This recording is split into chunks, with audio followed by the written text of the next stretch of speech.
Well, hello the new.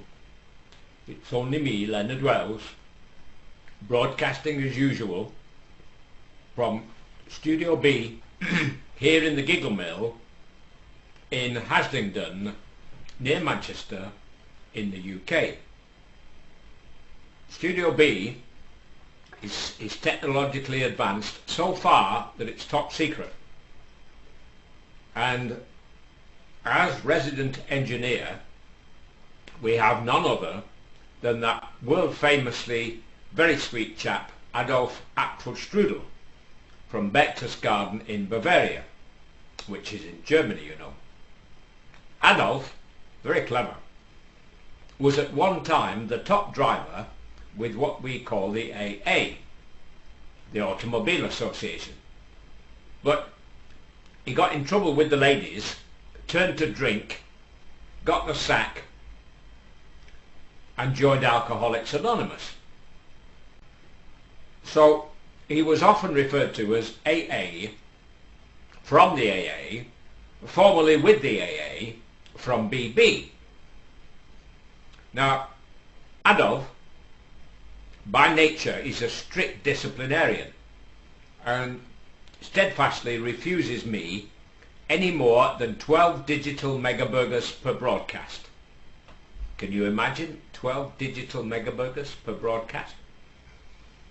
This means I have to deny you once again the all-time forgettable thrill of my world famously forgettable rendition of Nessun Dorma. You're not missing much, believe me. And in addition, just occasionally, Adolf will wave to the audience. Now, I haven't mentioned so far, but during the WAR, Adolf was gruesomely wounded. Oh, dreadful. He was shot in the Trossachs, you know. And as a result, he steadfastly refuses to appear on camera because he said it frightens the kids and he gets visits from the vice squad during the night. But occasionally I can persuade him to wave to you wearing a glove on his war-wounded hand. And today I might be able to persuade him. Every time he comes back to come on duty when I'm on camera, I always give him a try. So he's just walked in. I know he's been to the pub because he's swaying a bit tonight. He spends half his time in there and most of his salary. Anyway, I'm going to ask Adolf if I can persuade him to wave to you. Adolf? Well, that's got his attention. It's like that when he's had a few drinks, you know. I'm going to ask him, Adolf, do you think you might wave? He says, no, he said, I'm feeling horsey today, I've had a skinful. So, we'll get on with our little tale, which concerns a visit to the zoo by Mary and her friend Jane.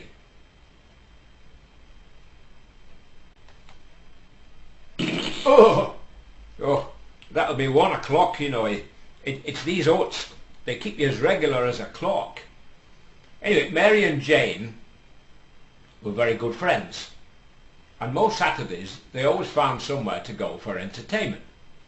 Sometimes the cinema, and sometimes they go shopping, or go to a coffee bar, or even to a bingo hall to play bingo, of course. Anyway, one day for a change, Mary says to Jane, do you think for a change we could try and go somewhere different? So they looked at the newspaper and suddenly Mary said, I know, let's go to the zoo. We haven't been there since we were kids. So off they go to the zoo.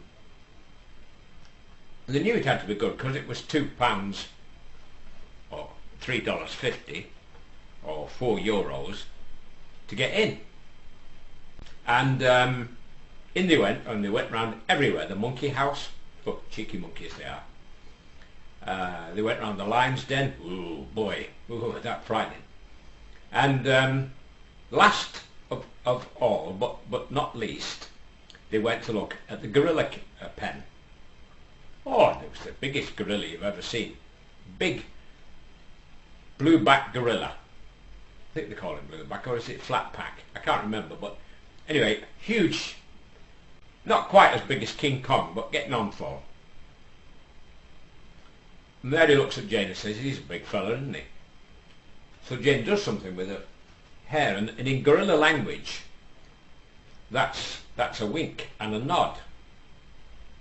Suddenly the gorilla leans over the fence with a huge arm, grabs her, takes her back into his pen, and there's screams and howls and hoots for the next 2 hours before they find the zookeeper to come with the tranquilizer gun, you see, and rescue her. So they take her to a hospital, and within the hour a friend arrives with some flowers, goes in and says, oh, sweet dear. She says, am I regretting we went to the zoo? She says, are you very hurt? So she looks at her, she says, oh, I'm dreadfully hurt, she says. She said, he's not written, hasn't dropped me a line. She said, that blooming gorilla. Thank you and good night, folks.